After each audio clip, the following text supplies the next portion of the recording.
ಎಲ್ಲರಿಗೂ ನಮಸ್ಕಾರ. ಮತ್ತೊಂದು ವಿಡಿಯೋಗೆ ಸ್ವಾಗತ. ಬಿಗ್ ಬಾಸ್ ಮನೆಯಲ್ಲಿ ಆನೆ ಎಂದು ಪ್ರಸಿದ್ಧವಾಗಿರುವ ಬಿಗ್ ಬಾಸ್ ಎಪಿಸೋಡ್ ನೋಡಿದಾಗ ಇಡೀ ಕರ್ನಾಟಕಕ್ಕೆ ವಿಲನ್ ಆಗಿ ಕಾಣೋ ವಿನಯ್ ಅವರು ಒಬ್ಬ ಕಾಮನ್ ಮ್ಯಾನ್ ಆಗಿ ಹೋಗಿರೋ ಪ್ರತಾಪ್ ಮಾತಿಗೆ ಕಣ್ಣೀರಿಟ್ಟಿದ್ದಾರೆ. ಇದು ಸತ್ಯ ಕೂಡ ಹೌದು. ಸಂಡೇ ಎಪಿಸೋಡ್ ಅಲ್ಲಿ ತುಂಬಾ ಎಮೋಷನ್ ಆದ್ರು ವಿನಯ್ ಅವರು. ಕಾರಣ ಏನಂದ್ರೆ ಒಂದು ಮಾತಂತಾರೆ ಪ್ರತಾಪ್ ಅವರು. ಆ ಪ್ರತಾಪ್ ಅವರ ಅಂದಿನ ಮಾತಿನ ಸತ್ಯ ಏನು, ಆ ಸತ್ಯ ಹಿಂದಿನ ಕಾರಣ ಏನು, ಆ ಮಾತಿಗೆ ವಿನಯ್ ಅವರು ಕಣ್ಣೀರಿಟ್ಟಿದ್ದು ಏಕೆ ಅಂತ ತಿಳ್ಕೊಳ್ಳೋಣ.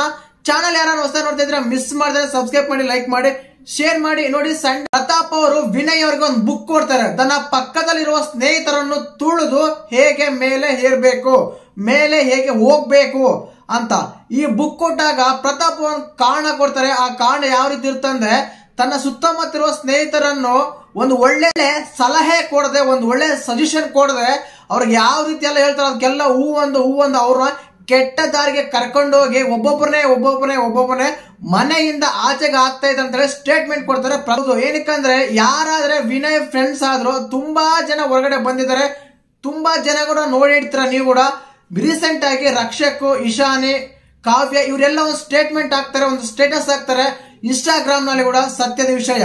ಕಾರಣ ಏನಂದ್ರೆ ನಾವು ಯಾವುದೇ ರೀತಿಯಾದ ಮಾತು ಕೇಳಿ ನಾವು ಹೆಲ್ಮೆಟ್ ಆಗಿಲ್ಲ, ನಮ್ಮ ಸ್ವಂತ ಆಟ ಆಡಿ ನಾವು ಹೊರಗಡೆ ಬಂದಿದ್ರೆ ಸ್ಟೇಟ್ಮೆಂಟ್ ಕೊಡ್ತಾ ಇದ್ರೆ. ಬಟ್ ಈ ವಿಷಯ ಎಲ್ಲ ವಿನಯ್ ಎಲ್ಲ ಗೊತ್ತಿಲ್ಲ. ಸತ್ಯ ಕೂಡ ಹೌದು.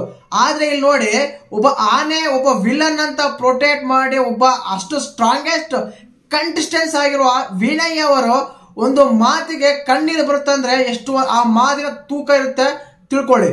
ಖಂಡಿತವಾಗ್ಲೂ ಸತ್ಯ ಕೂಡ ಹೌದು. ಏನಕ್ಕಂದ್ರೆ ಒಬ್ಬ ವ್ಯಕ್ತಿನ ನೀನು ಡಾಮಿನೇಟ್ ಮಾಡು, ಒಬ್ಬ ವ್ಯಕ್ತಿನ ಬಗ್ಗೆ ಪ್ರಾಬ್ಲಮ್ ಇಲ್ಲ, ಬಟ್ ನಿನ್ನಿಂದ ಎಲ್ಲರೂ ಹಾಳಾಗಿದ್ದಾರೆ ಅಂದಾಗ ಮಾತ್ರ ಕಣ್ಣೀರು ಬರೋದು ಸತ್ಯ ಸತ್ಯ ಸತ್ಯ.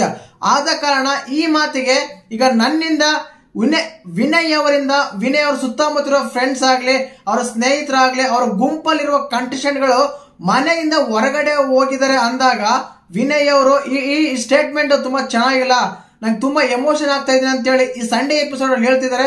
ಮತ್ತೆ ಪ್ರತಾಪ್ ಅವರ ಮಾತಿಗೆ ನೀವೇನ್ ಹೇಳ್ತೀರಾ, ವಿನಯ್ ಎಮೋಷನ್ ಆಗಿದ್ದಕ್ಕೆ ಏನ್ ಹೇಳ್ತೀರಾ ಅಂತ ಕಮೆಂಟ್ ಮಾಡಿ. ಹಾಗೆ ಚಾನಲ್ ಯಾರು ಹೊಸ ನೋಡ್ತಾ ಇದ್ರೆ ಮಿಸ್ ಮಾಡ್ತಾನೆ ಸಬ್ಸ್ಕ್ರೈಬ್ ಮಾಡಿ. ಜೈ ಹಿಂದ್, ಜೈ ಕರ್ನಾಟಕ. ಮತ್ತೆ